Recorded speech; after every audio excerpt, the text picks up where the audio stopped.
not be safe, and it's a conversation I didn't have to have with my little brother. I am going to be handing off a world that has gone backwards, not a world that just didn't go forward.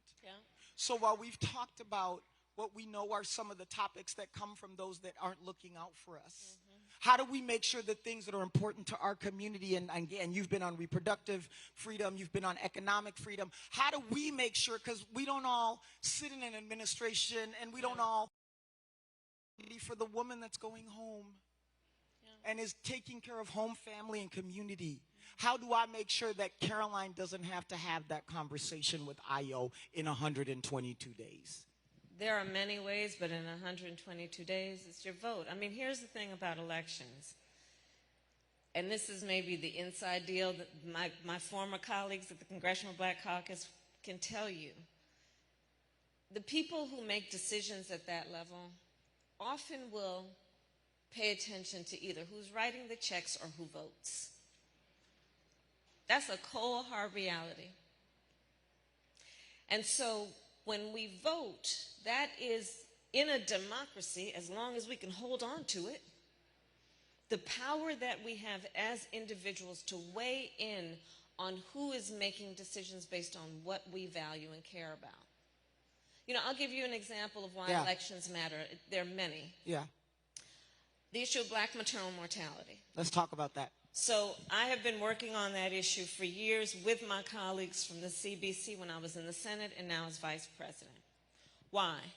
Because black women in the United States of America are 3 to 4 times more likely to die in connection with childbirth than other women. And we know that there are a variety of reasons for that, but we also know that this is a healthcare crisis of the highest order that has received very little attention proportionate to the seriousness of the matter. So I worked with my colleagues when I was in the Senate. We passed a number of bills, and when I came into the United States, when I came in as Vice President, I continued to work on it, and one of the things I found is this, that I was looking at, well, for women on Medicaid, which states are providing for postpartum care not just for 2 months, but for up to 12 months. And I realized when I came in as Vice President, only 3 states would extend Medicaid coverage for postpartum care from 2 months to 12 months. I don't have a problem shaming people sometimes, so I challenged the states to extend it, and now 46 states have extended Medicaid coverage for postpartum care. There is a direct connection between this and black maternal mortality. But here's the other thing, back to the other point about freedom of choice. The majority of black women in America live in the South. You know that in the South, we have some of the highest rates of black maternal mortality. In the South, except for the state of Virginia, every state has an abortion ban. And what I find, hypocrisy upon hypocrisy by some of these extremists, is the same ones saying they're passing these abortion bans because they care about women and children have been completely silent on the issue of black maternal mortality. So don't come to us gaslighting us about where you've been and where you haven't been on important issues that relate to what we know every day affects our sisters, our mothers, our aunties, our grandmothers, and could affect our daughters. So if we were to take that, right, because I think that part of what we do with this conversation on Chief to Chief is make sure that folks really walk away with the call to action for what's different for them. You talked about this engagement in voting and civically, and there are folks in this room that probably have voted, and there's folks in this room that maybe haven't voted, but what are they to see from the vote? Go in 122 days and vote, but what will be different for them if they do, so that those that maybe are considering not doing have a reason to get up that day and do it as well? So what we know is that you can have an idea of what will happen when you look at what has happened. So I'd ask people in the room to raise your hand if you relieve student loan debt relief because you voted in 2020 and Joe Biden and I came in office and were able to forgive billions of dollars of student loan debt, understanding how it impacts all communities and especially ours. I would ask anyone to think, and you don't have to tell anybody about this, have you or a family member suffered from medical debt? We are in the process of saying that no longer can medical debt be counted against your credit score. Right. Because you see, we came in office and we knew, because we are of and care about the people as opposed to the richest billionaires, which is who the former president gave a tax cut to and then created one of the largest deficits our country has ever seen.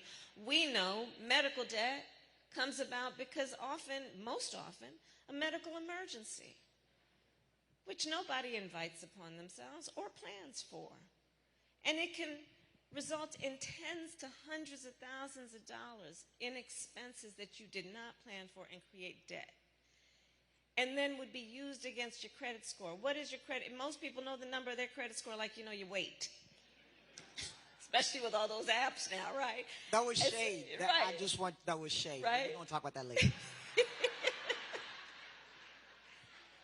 But the credit score makes a decision then about who's eligible for a car loan or a small business loan or getting an apartment lease. And what's wrong about medical debt being used in the credit score is the credit score is supposed to be a measure of whether you're responsible with money. A medical emergency is not about that issue. What we have done to cap the cost of insulin at $35 a month. Raise your hand if you have a family member who has diabetes. Right. And what we know is that black folks are 60% more likely to be diagnosed with diabetes. We cap the cost of insulin at $35 a month. We have finally allowed Medicare to negotiate drug prices with the big pharmaceutical companies to bring the cost down.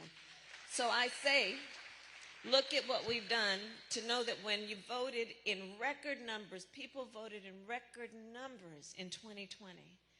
This is what was able to happen.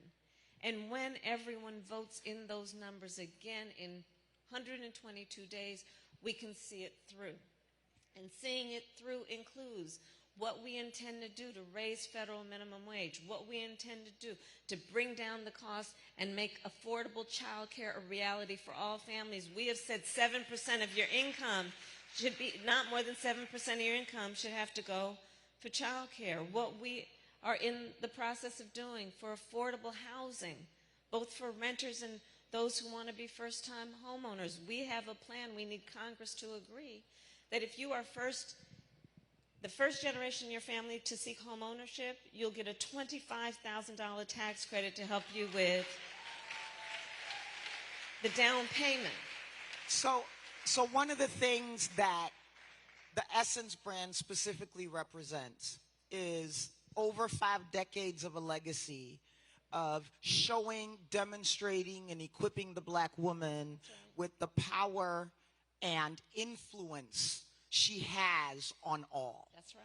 When she turns her head left, the world turns left. When she decides to do something, other people decide to do it at a different price than they're paying her to do it. I'm sorry, different speech.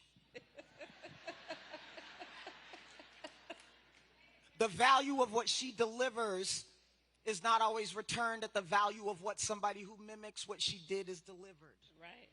So for 50 years, Essence has been teaching this member of human community called the black woman that she has a power that just needs to be unleashed versus she doesn't have a power. And because she has a power, everybody around her follows her power.